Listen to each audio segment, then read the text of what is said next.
Last year, we took a look at my modular building from 2015, and in this video, we're gonna take a look at my modular building from 2018, which did quite well in a contest back then. It's a 3-level building with an art gallery and a YouTube studio, which happened to be our imaginary YouTube studio. Instantly, we can see some clear improvements on the facade. Cookies and Coffee was a fun and playful building, also reflected in the messy and unthoughtful architecture. Arts, on the other hand, is much more pleasing to look at. I especially like how I humbly put a big YouTube logo and my name on the facade. Instead of building a staircase, I wanted to try building an elevator shaft using a gear mechanism. It worked decently well, but it's not at all reliable for an official LEGO set, unless they would include some gear oil in the box. To cover it up, I created some brick mosaic stretching all the way to the top. This is the most unconventional part of the build, but I think it blends just fine with the rest of the exterior. Just like in every modular building, the floors are easily removable, but the elevator shaft conveniently stays in place. The ground floor is bananas, check this out. I mostly used grey colors here, so that the art itself would really stick out. Here we have everything, from clean abstract paintings and LEGO sculptures, to banana paintings, and something reminiscent of classic space.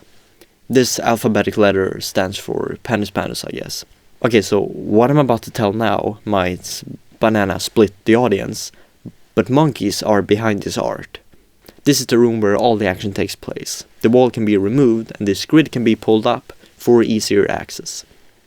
There's a door leading down to the basement. The darkness leaves a lot for your imagination to decide what's in there. Perhaps loads of bananas to be imported and a lot of art to be exported. The elevator shaft will escort us to the studio of a LEGO YouTuber, dressed up as a panda, if you've heard of him. Upon entering the studio, you will be greeted with a green screen setup, where Benny is currently recording videos out of this world.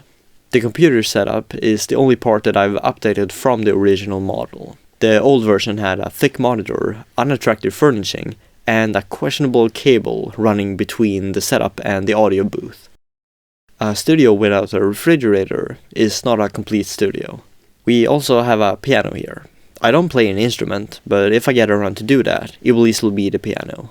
On the piano, there is a trophy, a panda plushie, and shockingly, a sap spell from Clash Royale. This makes me realize how fast time passes.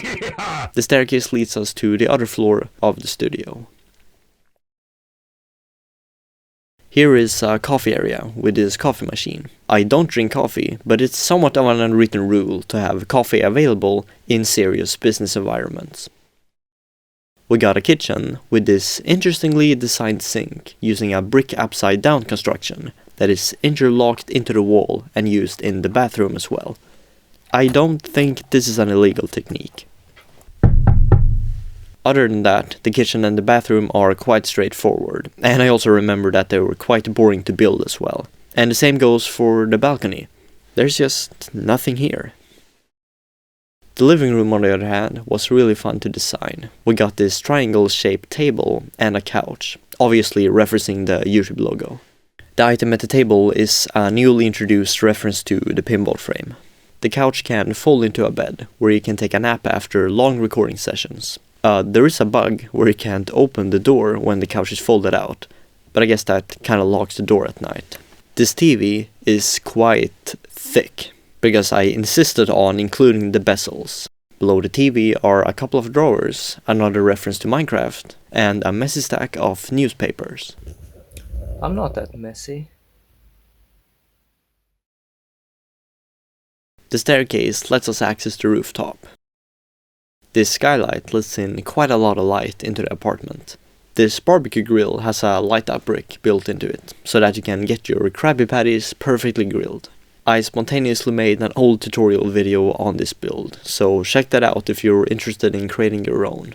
The icing of the cake is this panda-themed helicopter, which has its own landing pad on the rooftop. This is the most fictive element of the studio. Yeah, I think we're done here. Overall, Arts is a fine build in my eyes, and some aspects holds up well to today's standards, although there were many things that I just wanted to rebuild when going through this creation. My main complaint is its dimensions. It's unnecessarily narrow, the elevator shaft sticks out, there isn't much street space, etc. But looking at it as a whole, this is a huge step up from the build 3 years before, and it would be fun to see what I can do now, 3 years after. Perhaps it's time to build another modular building MOC. We'll see.